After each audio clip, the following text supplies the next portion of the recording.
أسلافنا رقت وسالمة وناجية طريق السنة اقتفت وساطعة كما. بسم الله والحمد لله والصلاة والسلام على رسول الله وعلى آله وصحبه ومن والاه وبعد. السلام عليكم ورحمة الله وبركاته. Today we are continue the poem by Imam al-Bayquniyyah called المنظومة البيقونية, where the author, may Allah have mercy upon him, said, والمسند المتصل إسناد من راويه حتى المصطفى ولم يبن. The musnad is that whose isnad is connected from its narrator up to the chosen one and not detached. This is the sixth classification of the categories of hadith mentioned in the poem, and we have 5 things that are related to the sanad.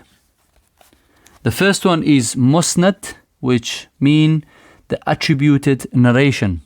Second one is musnid, with the one who attributes.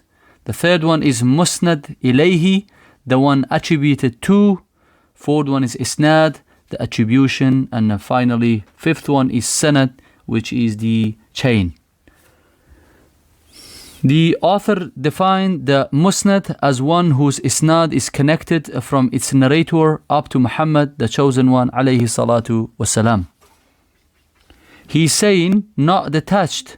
This is explaining the connection of the chain, i.e. not disconnected. Thus, the musnad, according to the author, is the marfu' narration of which its isnad is connected to the Prophet sallallahu alaihi wasallam. As for its being defined as al-marfu', it is deduced from the phrase up to the chosen one, up to the chosen one, which is the Muhammad sallallahu alaihi wasallam. And as for the continuity of the chain, it is deduced from the phrase. It is deduced from the phrase whose isnad is connected. Whose isnad is connected, not detached. This is the definition of al-musnad. Based on this definition, the mawquf is not classified as musnad because it is not taken to be marfu', i.e. not connected to the Prophet sallallahu alaihi wasallam. Likewise, the munqati', where some of its narrators were abandoned, is not considered as musnad because we have laid the requirement that it has to be connected. This is the opinion of the author and majority of the scholar of hadith. And some of them said that the musnad is more general than this definition. As such, everything that was attributed by its narrator is termed as musnad. Hence, it also includes the marfu', mawquf, maqtu', muttasil, and munqati'.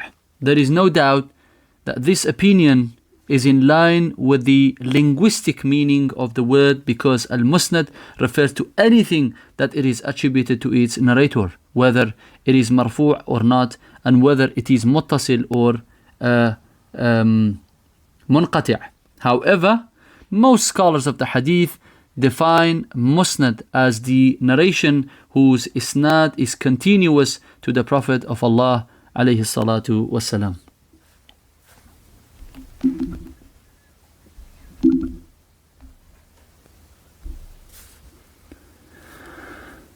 As for al-musnid with a kasra, it referred to the narrator who attributed the hadith to its narrator.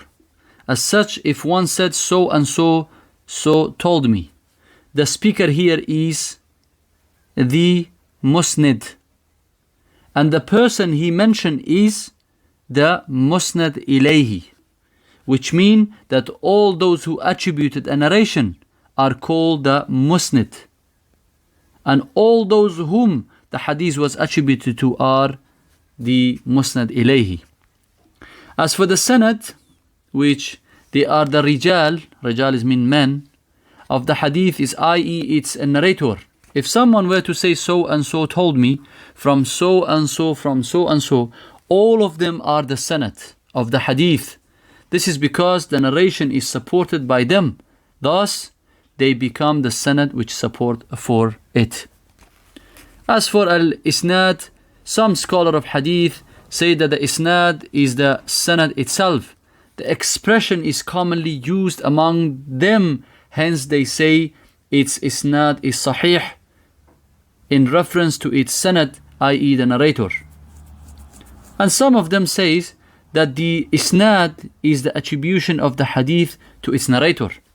It is also said he made isnad of the sahih of the hadith to be to so and so, i.e. he attributed it to him. And the correct opinion is that both can be used in both situations. As such, sometimes the isnad refer to the sanad, which is the narrator, and sometimes it's referred to the attribution of the narration to its narrator. Hence it says he made isnad of the hadith to so and so. He made isnad of it to Abu Hurairah, or he made isnad of it to Ibn Abbas, or he made isnad of it to Ibn Umar, and etc. Does an isnad confirm that the hadith is sahih? We say no, because the sanad may be connected from the narrator to the Prophet sallallahu alaihi wasallam, but narrators are weak or unknown, or etc. As such, not all musnad narration are considered to be sahih. The hadith may be sound but not musnad. For instance, if it was attributed to a companion with a sound sanad, hence it is mawquf and sahih, but not musnad. This is because it is not attributed to the Prophet ﷺ.